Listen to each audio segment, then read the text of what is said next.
Hello everyone, my name is Carla Bidwell and at 60 years of age, I was recently diagnosed with PBC in October 2022.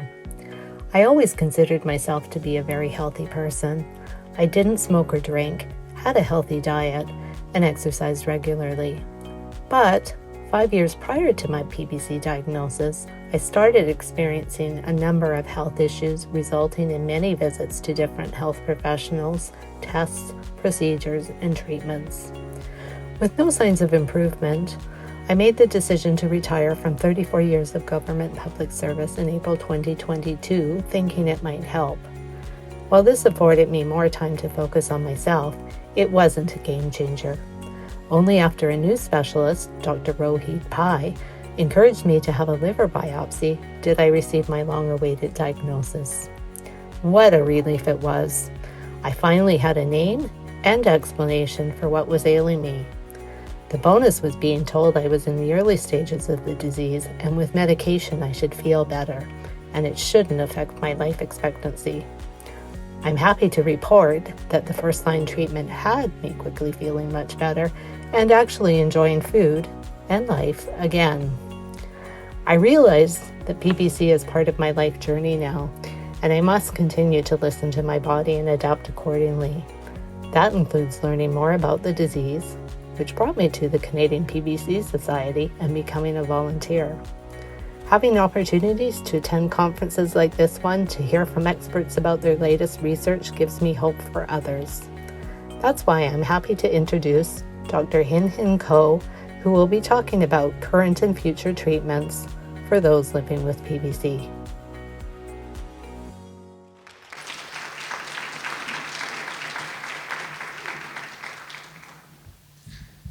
So thank you, Gail. Thank you, the PBC Society. I'm so happy to be here, and it's very hard to do a talk after all the phenomenal speakers, and also hard to do it right after lunchtime with a big good meal. Hopefully, I didn't put you all to sleep. But I kind of really like all the talks yesterday, especially the few key points about our holistic approach, and like Dr. Swing mentioned, when we look at something, I think we need to pause and look back. So especially the term PBC, because when I was a fellow, this is called primary biliary cirrhosis. And then many times I get called, even during my practice, from Emerge, from even other specialists, like, oh, this patient has cirrhosis, what should I do? I was like, no, this is just a term. That person does not have cirrhosis. So I'm very delighted when the term finally changed to primary biliary cholangitis, which more reflective what's going on with good medicines. So I think it's a major change, and then kind of like parallel to my colleague who treat a lot of viral hepatitis C, they make a big stride in treatments. We didn't get the same center of a spotlight, but I think PBC make a lot of changes over the last decade, that all the stuff that you learn, I'm learning through after my graduate from my fellowship. So I'm very excited to talk about the current and future treatments. And not meant to, it's a lot of data slides, but I really want to take away just for you to kind of like the knowledge to empower you. So when you go back to talk to specialists, it's actually sometimes you maybe teach them something. And I'm very glad to talk to Rebecca from Denver this morning.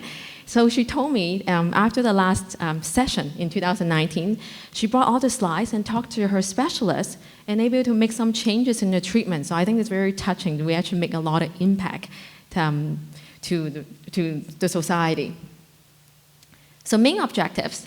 So mainly talk about just a quick overview of the current management of PBC. So talk about the first line and second line therapies. So talk about some endpoints. So how do we know the treatment is working? So is there something we can easily measure clinically in our practice?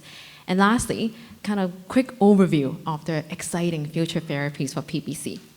So this is my disclosures. So if you know PBC, you heard from Dr. Hirschwood this morning, is an immune injury. Maybe there's some infectious reason.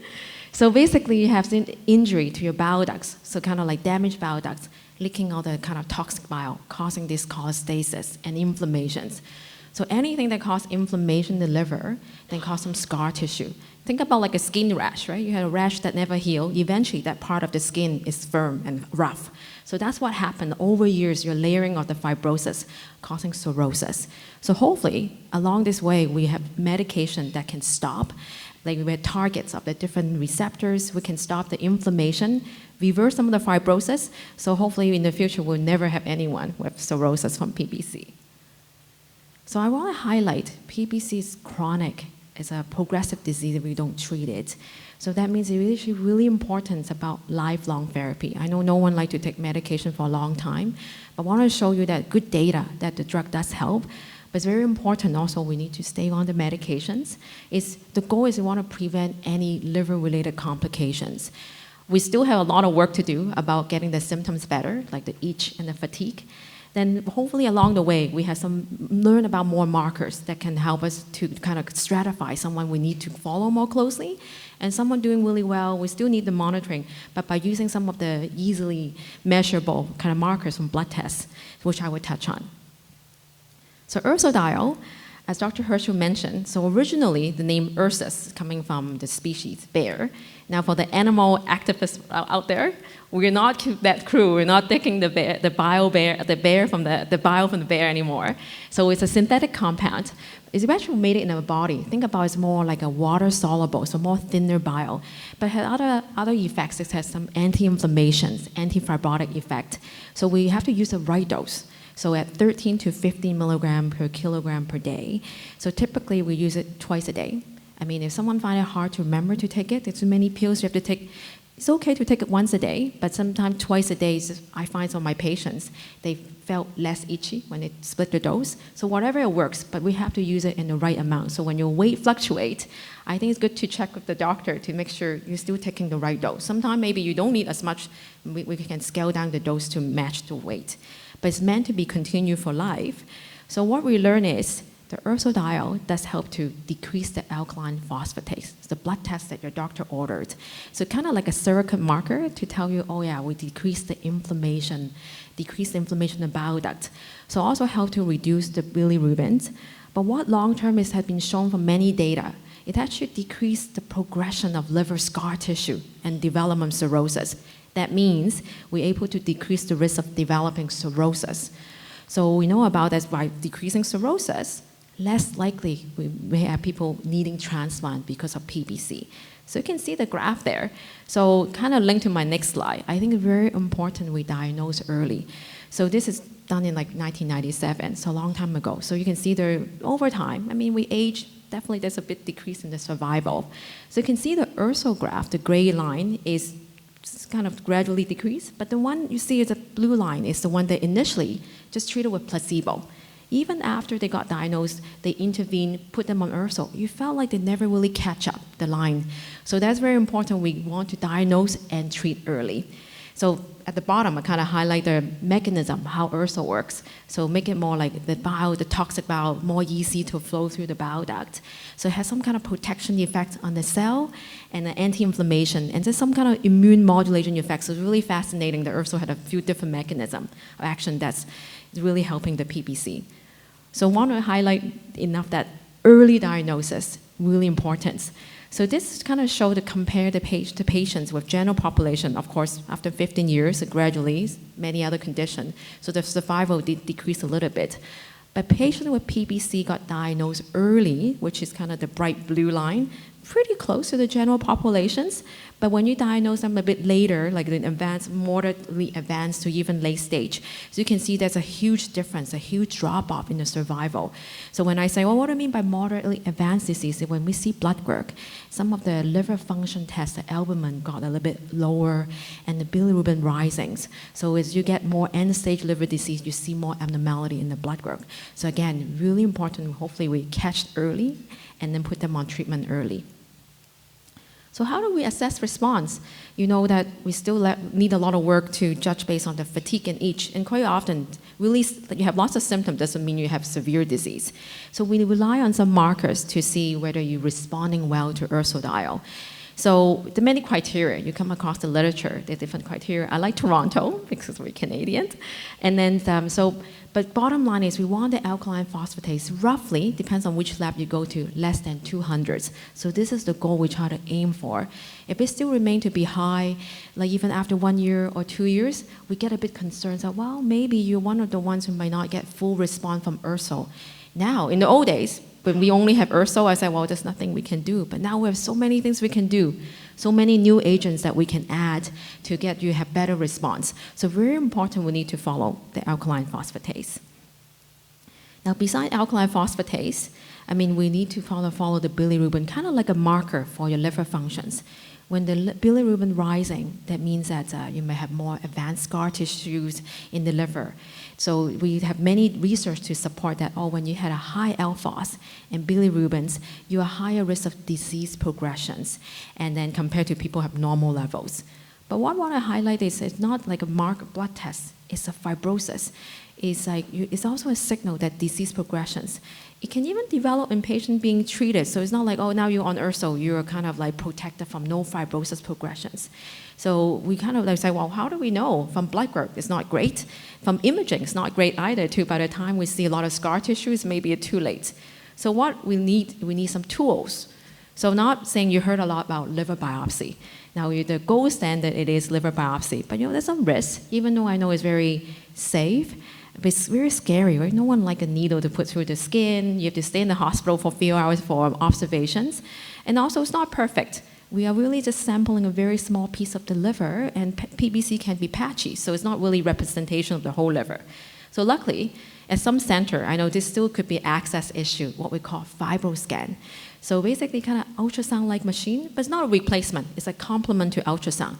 All it only tells us is the stiffness of the liver. When the liver is very healthy, very soft. But when the liver replaced by some scar tissue, it's really firm. So when this probe, it should only take a few minutes, very easy to do, no eating for 3 hours. You put it on your side, it should take only a few minutes, and basically it's a wave that crosses the liver, and then the stiffer the liver is, you get a higher reading. So we don't want a really high reading.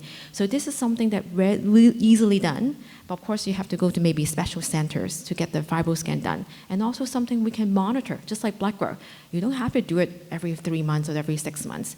Probably even once a year will be sufficient, except sometimes it's not perfect either, You have to depend on the person doing it, and also depends if you eat something that might make the reading a bit falsely high. So many factors we need to keep in mind, but it's another kind of tool we can monitor your disease progression and how you respond to the Urso dial.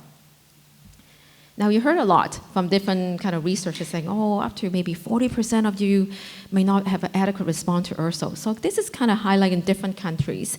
What is in real life the response rate to Urso? I would say, probably research is right, roughly between 25 to 50% of patients taking Urso may not have an adequate response. So based on one study we published in Canada, they said, the rate may be around 30%. So 1/3 of people might not have the perfect response to Urso. And this is the one we can offer and do more nowadays. So this is actually kind of adapted from Dr. Hirschfeld. Think about the traffic light, right? So red light, to stop. So similarly, we can kind of stratify people who we need more help and someone doing really well. So the really low risk group is when we check the response. Now the alphos is less than 200. Bilirubin is normal. Either they have no or really early fibrosis. Those are the ones that probably be followed by a GI doctor or even from your family doctor. Probably it's okay, as long as you continue to get monitored in case there's something changed. All the way to the extreme, you look at the red light. It's like if you have someone already come in being diagnosed late. They already have cirrhosis and may other have complications. So he's checked the blood work. The bilirubin is getting high, the liver enzyme very high, they're very itchy, all the symptoms. Those are the ones that probably will benefit from seeing a specialist because now we have easier access to clinical trial, to newer drugs. The one in between, you have to watch closely. Hopefully maybe you intervene, give them second-line agent, maybe we can push it down to the green light.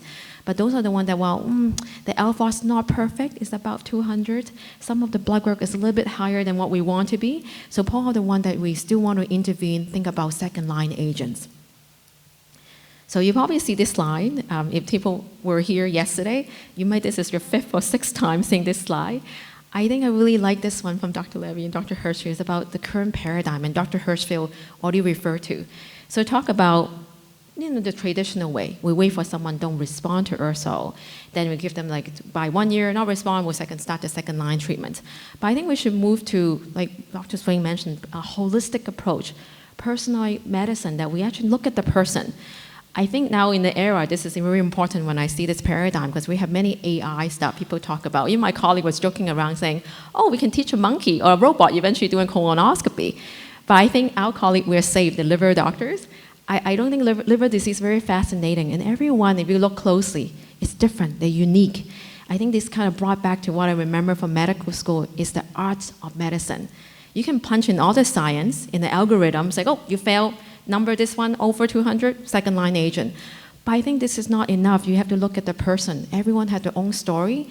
I think what does make the art beautiful, that you have to talk as a constant engagement between the doctors and the patients. We learn from you guys, and even though you learn from us, but actually we learn a lot from you guys. Is to actually personalize the approach, what you really need. Everyone has feeling different degree of itch and fatigue. We have treatments, but hopefully, we're not there yet, but we hopefully aspire to the goal that we actually hopefully get all the symptoms under control, get your PBC under control. So what about those ones who don't respond to Urso? You heard a lot about OCA, obeticholic acid. It is an approved second-line therapy. So it's for someone who don't have adequate response to ursodiol. It binds that receptor. Again, if you're in different buckets, basically decrease the inflammation, there's some anti-scar tissue pathway. So you can see, this is published in 2016. The one in green bar, so don't worry about the numbers, is the one that the OCA added to the Urso, compared to the red bar, which is just on the ursodiol. You can see the percentage of patients, you even look at numbers. The green bar much higher than the red one. They have more patients able to get the alphos less than 200, drop by more than 15%, normal, bilirubin below the upper limit of normal. So great news for those who don't respond to ursodiol despite on an optimal dose. So how does it work? Just to give you some kind of pictorial explanation. Yeah, it seems to help to promote liver to regenerate, kind of prevent the toxic bile injury, potentially improve the fibrosis pathway. So besides not just make the numbers look better, there's probably many other mechanisms making this drug also helpful for PBC patients. So the dosage we usually start at 5 milligrams a day, and then after 6 months, we kind of base on your response. Then we also base on your symptoms, which I go into is the side effects. The most common side effects I encounter is itchiness. You say, well, this doesn't help. You guys are already itchy to begin with. Putting you on a medication make you more itchy, this is like a bit trouble. But we find that they usually get really worse at the beginning. We start very low and go slow, some of the symptoms do get better. So probably we have to, again, you have to tailor on each person. I have some patients really inventive, doing it every other day. If it works for them, eventually you may be able to get to daily dosing. Now, so we reassess, we can go up to 10 milligrams a day to achieve the alphos, to drop it down to 200. Now, I want to highlight here, because there's a 2 FDA updates, so the last few years when you use in real life. So initially, the first update said, well, be careful, you use a lower dose for someone with more advanced disease.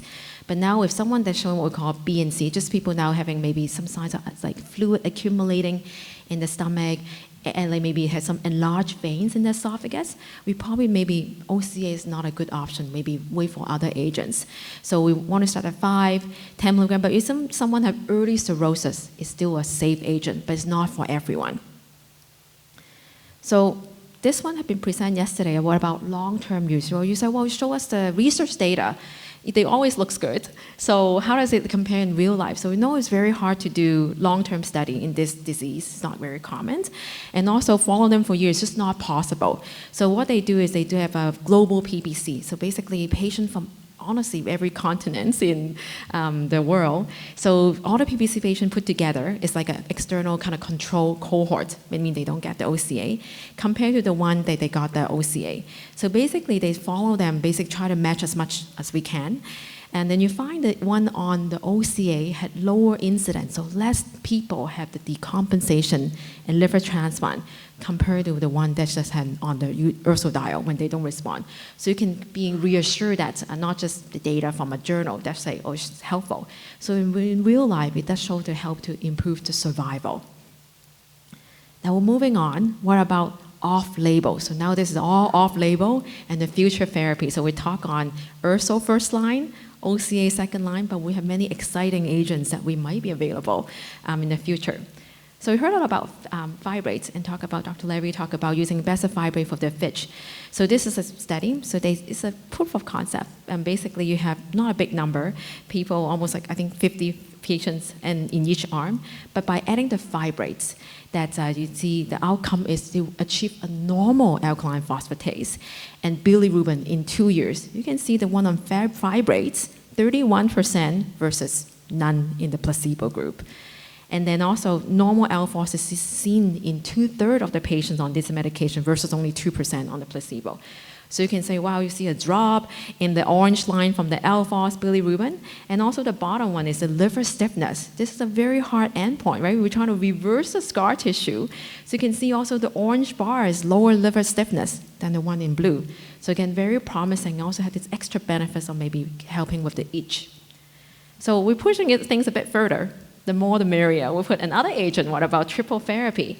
So you can see now someone on ursodiol and then put an OCA. That probably some of them still don't respond. They still had like maybe gradual progression of scar tissues, and the alpha is still not under control. So what do we do before we have something more available from the clinical trials? So basically they found, you can see the light orange one is the one that end of the triple therapy. You definitely see a drop in the entire population for alphos keep dropping after you put 3 drugs. I know it's a lot, 3 medications. And even people initially just on the OCA, you add the fibrate, you got more drop. So it doesn't matter which one you try first. It's not like, oh, now I'm OCA.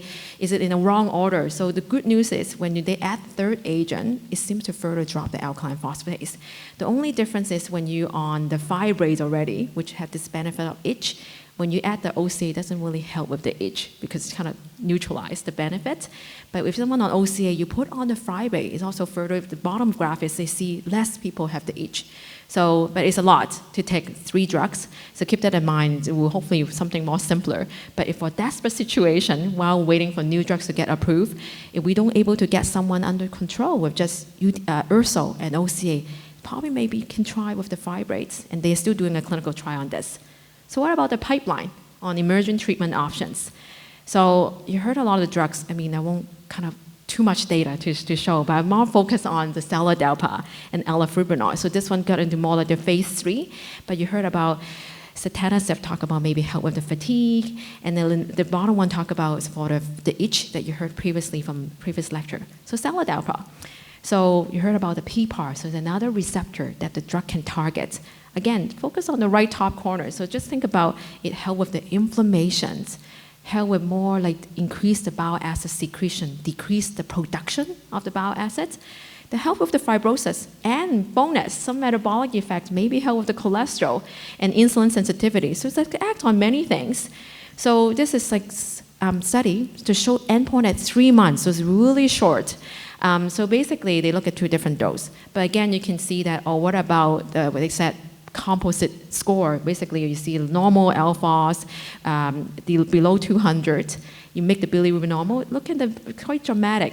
The one don't have it is only 12.5% versus 78% on the 10 milligram dose. So similarly, you see the change in pruritus from minus 1.5 to minus 3. So this is only 3 months. So again, very promising. So waiting for more kind of like more data to show. So hopefully, eventually, we can get the drug approved. Now, elafibranor, another PPAR, another receptor, but kind of they cover another kind of extra mechanism saying, oh, maybe there's some detoxification of the bile acids. But ultimately, very similar. Again, showing here, so again, the endpoint is, you can see the blue bar. So the placebo is the gray one. The alphos change, you are nothing. Basically no change. But when you put on the medication, you can see a significant drop ranging from minus 40 to 50% of drop in the alkaline phosphatase. And similarly, it depends on how you cut the data. Is it make it drop by 15%, drop the alphos by 20%? You only see the blue bar. You never barely see the gray bar. So you can see that, oh yeah, when you put on them on these medications, you really help to lower the alkaline phosphatase. So the main takeaway is we have 2 new drugs, work on a different receptor than OCA that help to really improve the alkaline phosphatase, which is a marker for what's going on in the liver. So how quickly does it work? Why I included here, not to confuse with all the lines, is by week 2 and week 4, you can see, again, already see a change by taking the medications. So hopefully, it's not just like, oh, you take this medication, waiting for a while for it to kick in. You can see by week 2 and week 4, we see a drop already.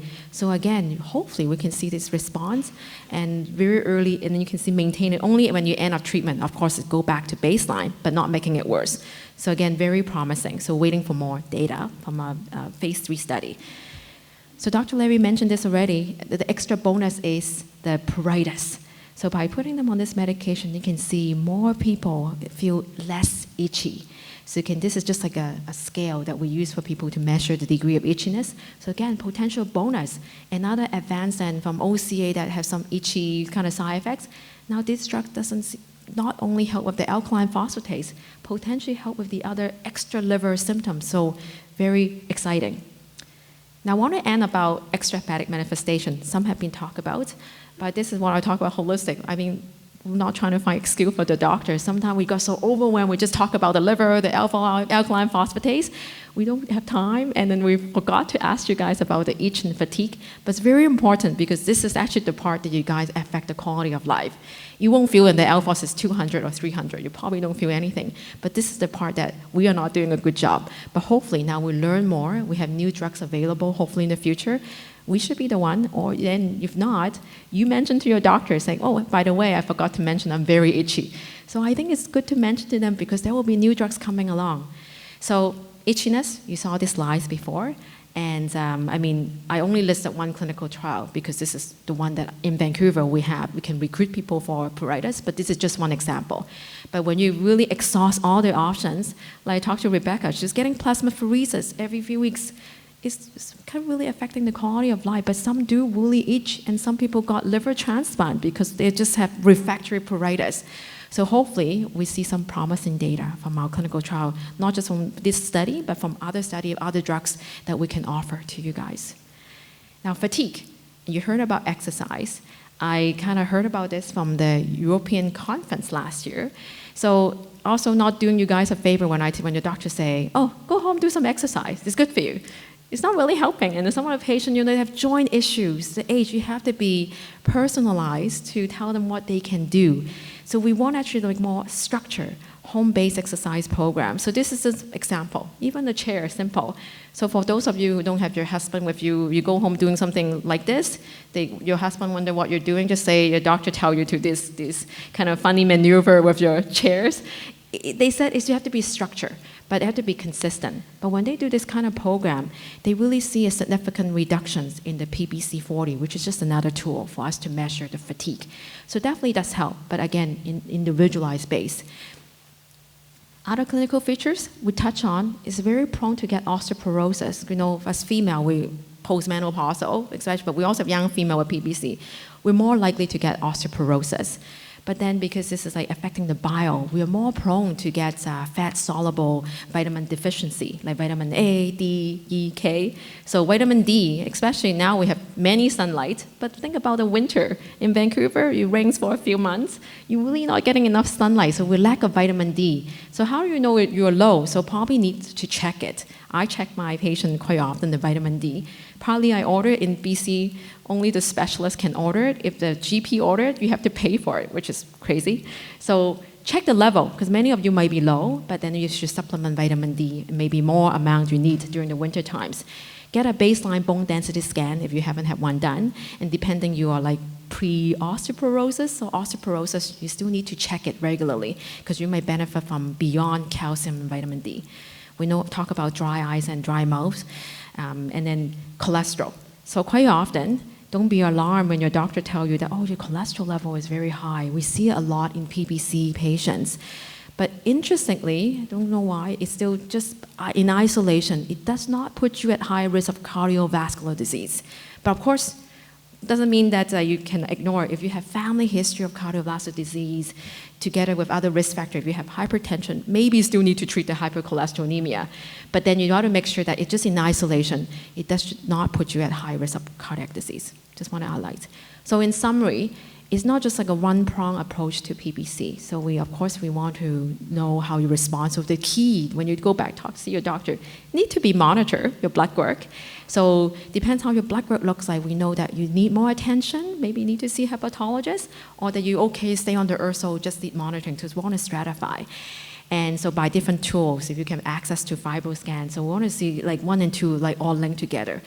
But I think it's to manage the symptoms that we hopefully more work to be done, is talk about the fatigue, your bone health, your nutrition. So all those stuff is important too. So it's all linked together, is in maybe it's not able to cover in one visit, but something to remind to your specialist or your family doctor, if they hasn't been touched on recently, if something bother you, it's definitely worthwhile to mention it. So at the end, I'd like to thank you, everyone, and thank you for having me.